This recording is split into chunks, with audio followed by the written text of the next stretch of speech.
pressure you into choosing where everybody else pick for themselves, you know? Oh yes. Yeah, and Oh, so you have to yes. know yourself to know that Yeah. no, that is not what I want for me. I love comfort food, especially when I have tough life decisions to make.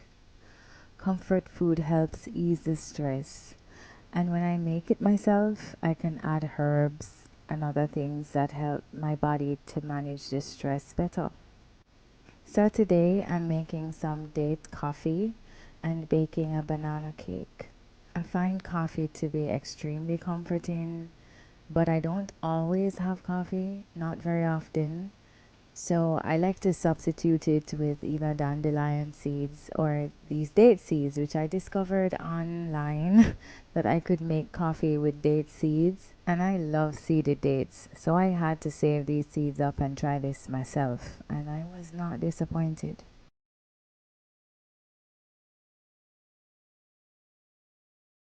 So recently, I had a conversation with my sister in Salima as we were both coincidentally at crossroads in our lives, and we shared how each of us easily navigate these very difficult periods that we all face in life. There's never really a wrong choice, but we all want to choose the path that will lead us to the best outcome possible instead of the worst, and that can bring a whole lot of anxiety. These days, women don't have much choice but to be the decision makers, as most of our men haven't stepped up to lead. And most of us don't feel safe being led either. So there's this role reversal taking place. Women are forced to do things that aren't really in our nature. Personally, I get extremely stressed when I have a life decision to make. But you know what doesn't stress me? Creative decisions. I think that men are biologically built different to deal with certain things. And for me, there is nothing like having a man that you can say, he's got it. I have nothing to worry about. The amount of peace that brings is unmatched. However, many women aren't so lucky. So Salima and I shared some ways that we might have it easier with making these tough life decisions. Salima suggested something that I think is so important, and that's looking at crossroads in your bloodline. This is deep ancestral work.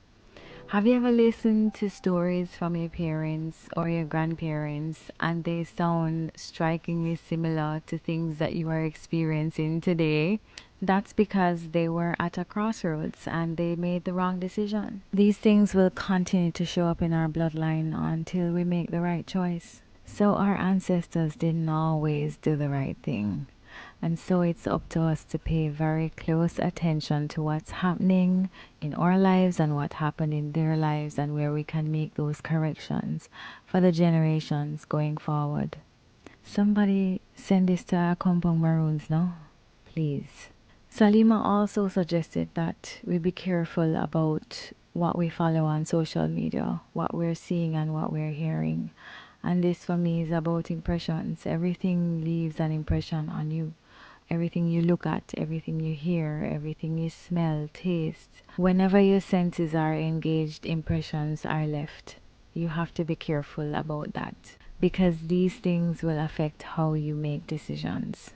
Personally, over the years, I've learned to be more spiritual about my decision making, something that I never used to do.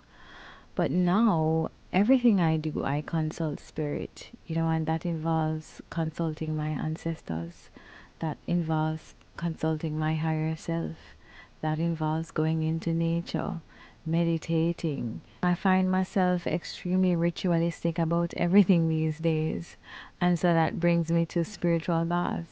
When I want to be clear, I want to have a clear mind. I want to have a clear path for messages to come through to me. I make sure that I take spiritual baths so there are no blockages in my way.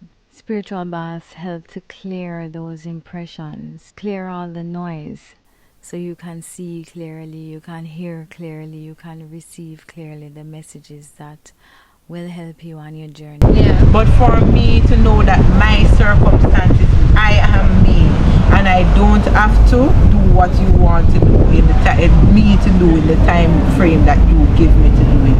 I have the right to peace, like how you have the right to hastefully choose, me have the right to patiently choose and say, I don't want this, I don't want that. You have people who picky and you have people who take anything, and you can, and you have the right to be the picky one, and it's not saying that you don't need the other person, but Yeah.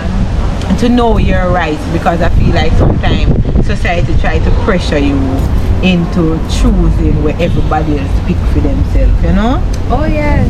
Yeah, and Oh, so you have to yes. know yourself to know Yeah. that no, that is not what I want for me. What you're saying is rings so true to me, because for me, I've always thought that my path is unique, and even the decisions that I make them because I want to make them, whether or not I have success with them, is what I want to do. I choose, and you know what feels good and comfortable for me. And a lot of times people don't really necessarily understand your choices, And when you're because creative also. it may be very different or outside of the box that they think that they put themselves in, they want to push it in and they there too. think that you should be in there with them too.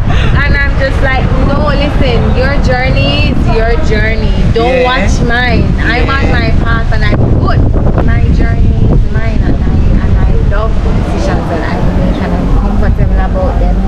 And even the wrong ones, quote unquote wrong ones, Make it go. And we always talk about comparison and how when you watch other people's journey and compare yourself to it, how we can make you unhappy. Like for me, about in a last year, I remember saying to myself when I went back, you know, in a them time that when I remember walking through Port Antonio when I was the bead girl, and I was selling bead, and it was Christmas time or New Year's time, but I remember something I noticed.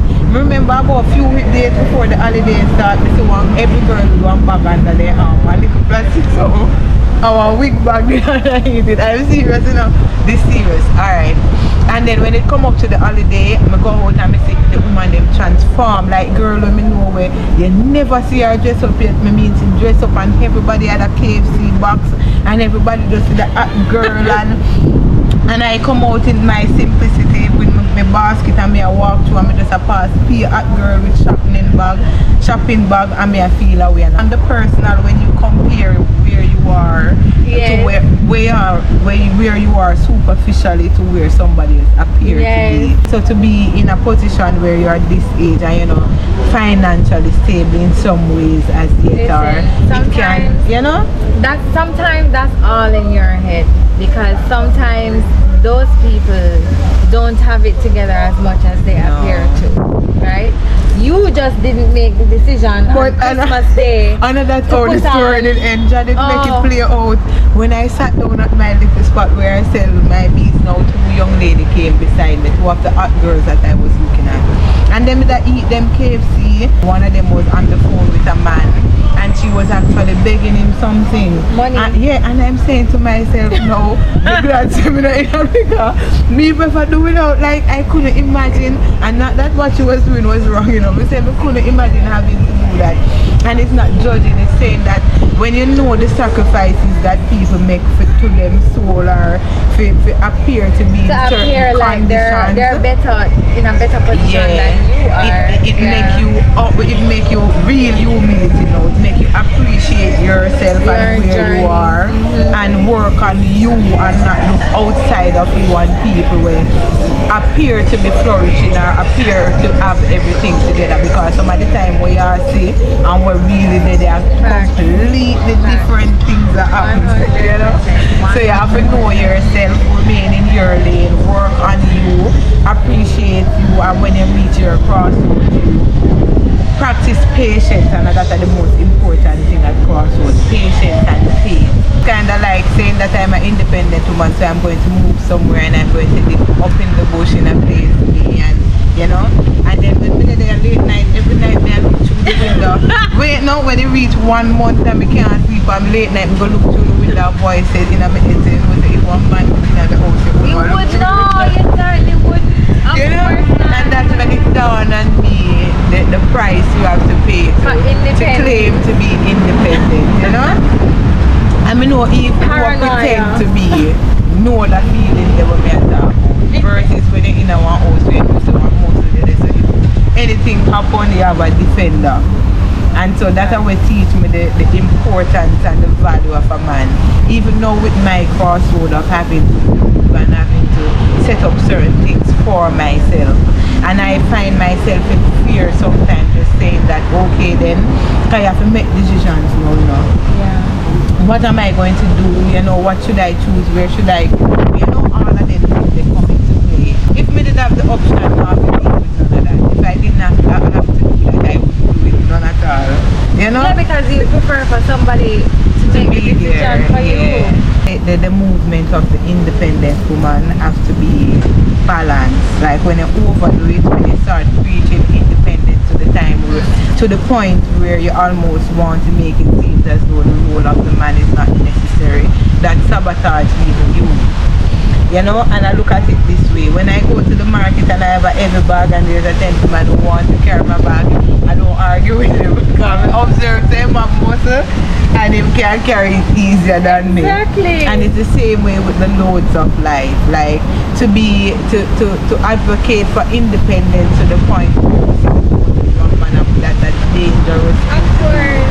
That's a thing where you see woman broken down, tired. That's why out, you know? I'm aging quickly. Yeah. And we have to protect our beauty, you know. We have to be able to have time to lotion and to take care of the skin, the natural beauty, to take care of yourself and to remain in your feminine, to remain in that energy.